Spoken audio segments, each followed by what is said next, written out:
Kira-kira, apakah pasar kripto sekarang sudah mendekati titik balik siklusnya? Atau justru, ini adalah awal dari fase konsolidasi yang panjang? Halo semuanya, selamat datang di channel ini. Hari ini, tanggal 9 November 2025, dan kita akan membedah kondisi pasar kripto terbaru, khususnya Bitcoin, menggunakan data, indikator siklus, dan rencana trading untuk beberapa aset besar seperti BTC, ETH, BNB, SOL, XRP, dan Doge. Yuk kita cari tahu bersama, apakah ini saat yang tepat untuk mulai ekstra waspada, atau masih ada peluang untuk rebound dari tekanan jual belakangan ini? Sekilas sebelum kita lanjut lebih jauh, semua analisa dan pandangan dalam video ini murni untuk edukasi dan berbagi informasi. Setiap keputusan finansial adalah tanggung jawab masing-masing individu. Pastikan selalu lakukan riset tambahan dan konsultasi dengan penasihat keuangan sebelum mengambil langkah investasi. Sekarang kita cek dulu ke Fear and Greed Index. Angka terakhir ada di 24, yang berarti zona fear atau ketakutan. Apa artinya? Biasanya, saat indeks berada di bawah 40, pasar sedang pesimistis. Banyak pelaku pasar merasa takut dan cenderung hati-hati atau bahkan melakukan penjualan.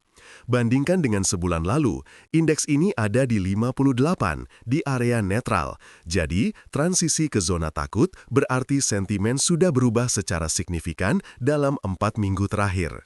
Dalam situasi seperti ini, biasanya volatilitas lebih tinggi dan banyak peluang muncul, terutama buat trader yang sabar menunggu momentum pembalikan arah. Sekarang, mari bahas tentang indikator Bicycle Top. Secara sederhana, Bicycle Top adalah alat untuk mendeteksi apakah harga Bitcoin mendekati puncak siklusnya, dengan membandingkan dua moving average utama, moving average 110 hari dan moving average 350 hari yang dikali 2. Jika harga Bitcoin melewati garis pertemuan kedua MA ini, biasanya itu sinyal kuat bahwa kita hampir sampai di puncak siklus, alias waktu-waktu waspada untuk potensi pembalikan arah besar.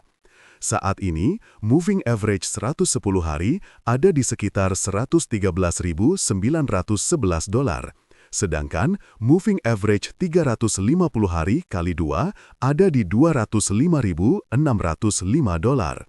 Karena jaraknya masih lumayan jauh, Bicycle Top belum memberi sinyal alarm untuk potensi puncak dalam waktu dekat.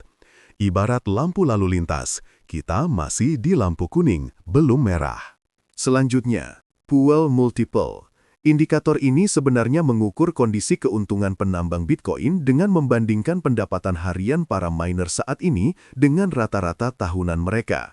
Saat angka Puel Multiple rendah, berarti para miner cenderung menahan Bitcoin hasil tambang, pertanda potensi akumulasi. Sekarang, Puel Multiple ada di 0,98. Ini cukup rendah. Biasanya, siklus puncak akan terlihat jika angka ini mendekati 2 atau lebih. Jadi, secara historis, Puel Multiple masih mengisyaratkan fase awal hingga pertengahan siklus, bukan mendekati puncak. Ini seperti suhu mesin mobil yang masih adem, belum overheat.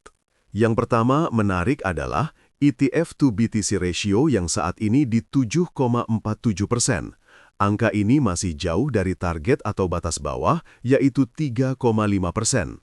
Artinya, meskipun arus ke ETF Bitcoin cukup besar, proporsinya belum abnormal atau belum menunjukkan euforia ekstrim yang biasanya muncul di akhir siklus. Indikator kedua adalah Bitcoin MVRV Z-Score dengan nilai 2,06.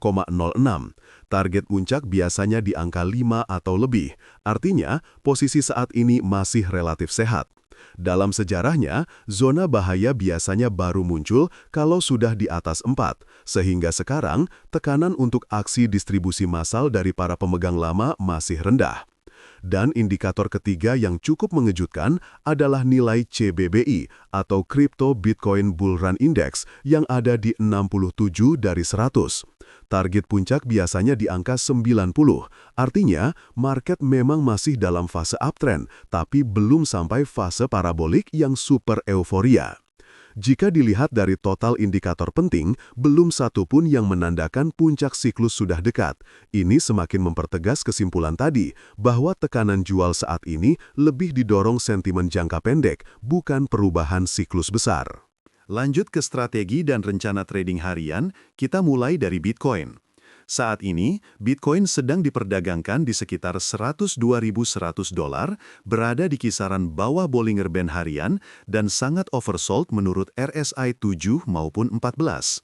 Skenario masuk posisi long berlaku dengan area beli optimal di 102.100, stop loss dipasang di 99.600, sementara target profit bertahap di 104.000, 107.950, dan $111.000. Area support kuat ada di kisaran swing low terakhir, jadi bisa dimanfaatkan untuk pembalikan arah cepat jika terjadi bounce. Untuk Ethereum, harga kini berada di sekitar $3.391.5, juga menyentuh area lower Bollinger Band. Indikator RSI pun menunjukkan kondisi jenuh jual ekstrim. Rencana tradingnya adalah long di harga sekitar $3.391 dengan stop loss di $3.200 dan target bertahap di $3.600, $3.742,87, dan $3.900. Adanya pola bullish engulfing kecil pada time frame 4 jam mendukung potensi reversal. Lanjut ke Binance Coin atau BNB.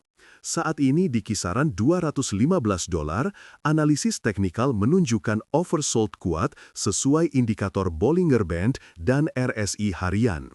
Entry long disarankan di area 215 dengan stop loss di bawah 213 atau area swing low terakhir.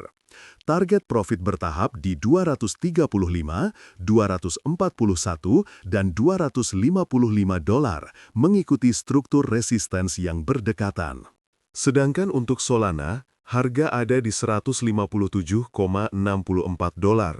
Solana juga dalam posisi oversold berat dengan indikasi reversal dari pola hammer di time frame 4 jam. Entry long di area 157, stop loss di 152,5, dan target profit bertahap di 164, 170, serta $179,6, mengikuti dinamika range harian dan level resistance utama. Untuk XRP, harga bergerak di $2,2768 dengan sinyal oversold kuat di 2 time frame, harian dan 4 jam. Peluang trading long terbuka jika masuk di area 2,2768, stop loss di 2,15, dan target profit berjenjang mulai dari 2,43, 2,51, hingga $2,64. Konfirmasi reversal terlihat jika harga mampu breakout dari area konsolidasi 2,29. Dan terakhir, untuk Doge, harga saat ini di $0,17592 yang juga berada di area lower Bollinger Band dengan RSI menunjukkan kondisi oversold. Skenario long dimulai di area entry sekarang, stop loss di 0,169 dengan target bertahap di 0,18474, 0,18975, hingga $0,1921. Sinyal rebound jangka pendek akan valid jika terjadi break di atas level resistensi menenah. Sekali lagi, video ini hanya untuk tujuan edukasi dan bukan merupakan ajakan untuk membeli atau menjual aset kripto tertentu. Semua keputusan investasi sepenuhnya ada di tangan kalian. Pastikan selalu pertimbangkan risiko dan lakukan evaluasi secara matang sebelum mengambil keputusan di pasar kripto yang sangat dinamis ini. Sampai jumpa di video berikutnya. Tetap waspada dan semangat belajar.